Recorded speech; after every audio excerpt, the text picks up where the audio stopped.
Greetings and welcome to another easy SPSS tutorial. I'm Dr. Gross, and this time we're covering Spearman's Row. We'll walk you through Spearman's Row. This is a non-parametric test, and it measures strength and direction, but it can be the strength and direction of a monotonic relationship between two variables. Parametric test is a test that assumes or meets the assumptions of data that is considered normally distributed. And data that is normally distributed, this is probably gonna be terrible, is kind of follows, I'm laughing, so it's all squiggly, is data that might, kind of follow this kind of distribution where this peak is representative of the mean or the average. And then we can get into, maybe another video, how much data might fall within 1, 2, or 3 standard deviations beyond the mean. But I suppose for another time. So that would be a normal distribution, and you would use parametric tests like Pearson's R to measure strength and direction. But unlike parametric tests that assume those properties about the data, these normal properties, non-parametric tests are used when you don't make those assumptions about the data's distribution. And this can be useful when the data is ordinal or not normally distributed. So Spearman's Row is a non-parametric test because it can be used with ordinal data, and it does not require this assumption of normality. I also mentioned the word monotonic. Monotonic means that as one variable increases, the other variable can either increase or decrease, but it does it consistently. So the relationship doesn't exactly have to be linear. If you were to plot, that was unintentional. Let me go back.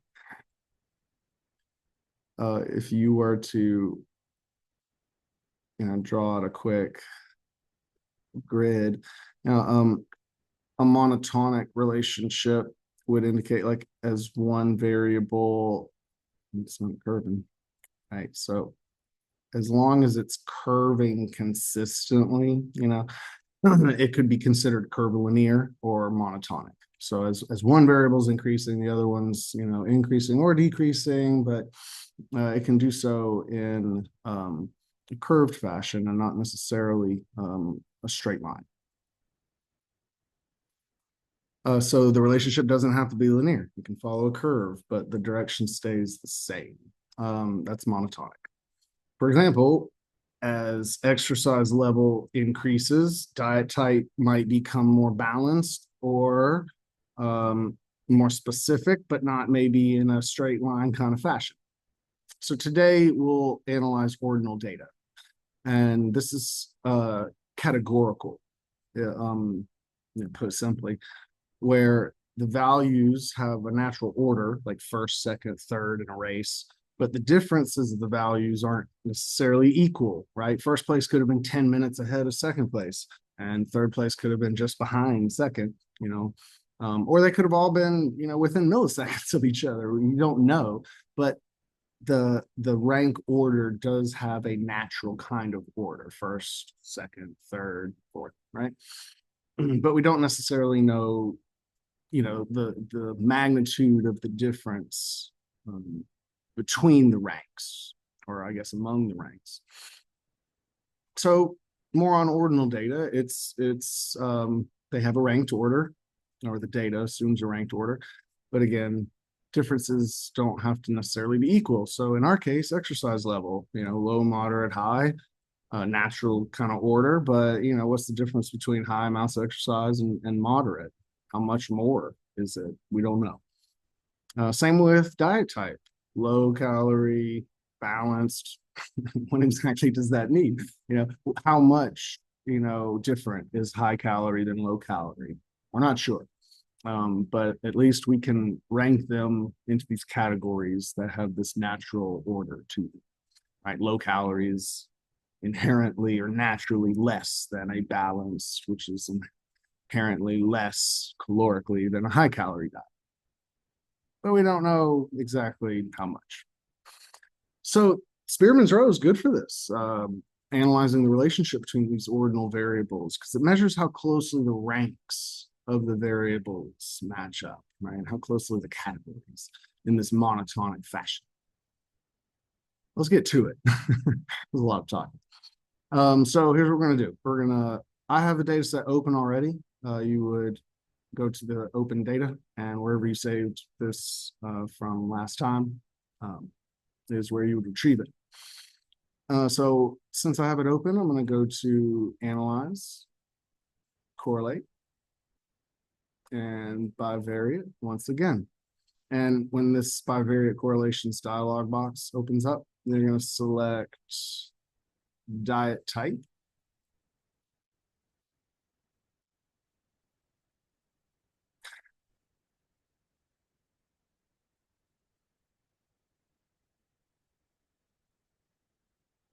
Oh, then, and I already moved him over. Sorry. So let me backtrack real quick. All right. So from here, I'm going to select diet type and exercise, which you can see are categorized as ordinal. And I'm going to select both of them. And I can do that by, moving them over one at a time, or I can select one and hold down my control key and select the other and move them both over. Yes, I know I'm missing an L right there. So once those are moved over, under the correlation coefficients right here, we're going to select Spearman because we're measuring the monotonic relationship. So for the test of significance, we'll select two-tailed. It is automatically selected for me. And then flag significant correlations is also by default checked, but I like to check it if it happens to be unchecked. And let's run the analysis.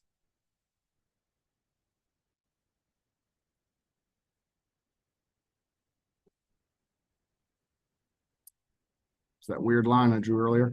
So interpreting this output, right? Let's look at it. This is the correlation matrix right here for your non-parametric test, Spearman's row. And if I look at the matrix, I can see that a high calorie, balanced, and low calorie as compared to exercise amounts, either low, moderate, or high, is correlated at a negative 9.29. And so what does that mean? Well, a Spearman's row value of negative 9.29 indicates a very strong relationship, a negative monotonic relationship between exercise level and diet type. And so you would interpret that as saying, as exercise level increases from low to high, diet type tends to decrease in value from high calorie to like a more balanced or low calorie, and in a fairly consistent manner. So further interpreting that, you might say people who engage in more exercise are more likely to have a more balanced diet, or perhaps even a lower calorie diet for some reason. I think if you're doing extra activity, that allows you the extra calories, doesn't it? I can eat that donut. So this is very close to -1, right? And our values for correlations, no matter Pearson's R, Spearman's row, -1 to +1, where 0 is no relationship. And that suggests as one increases, exercise level, the other is consistently decreasing, right? So our level of significance right here is significant at the 0.001 level, which is definitely less than 0.05.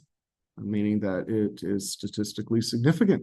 And you can be very confident that the relationship between these two variables is not just due to chance. And our sample size is represented by N at 32, or 32 participants. So to wrap it up, Spearman's rho, measuring the strength and direction of a monotonic relationship, this time between exercise level and diet type. With a negative 9.29, it's a very strong negative monotonic relationship, meaning as one is going up, exercise level, the other two diet types are seen more and more often. Right? So either balanced or low calorie, associated with high levels of exercise. And the p-value of 0.001 gives us a lot of confidence that it's not due to chance. So final thoughts, it's really good for ordinal data and describing these types of relationships, or when your data does not meet the assumptions of normality, which we've discussed in previous videos. So thanks for watching, and stay tuned for more as we'll discuss different tests, a couple more non-parametric in the future. So stay tuned. Dr. Gross, signing out.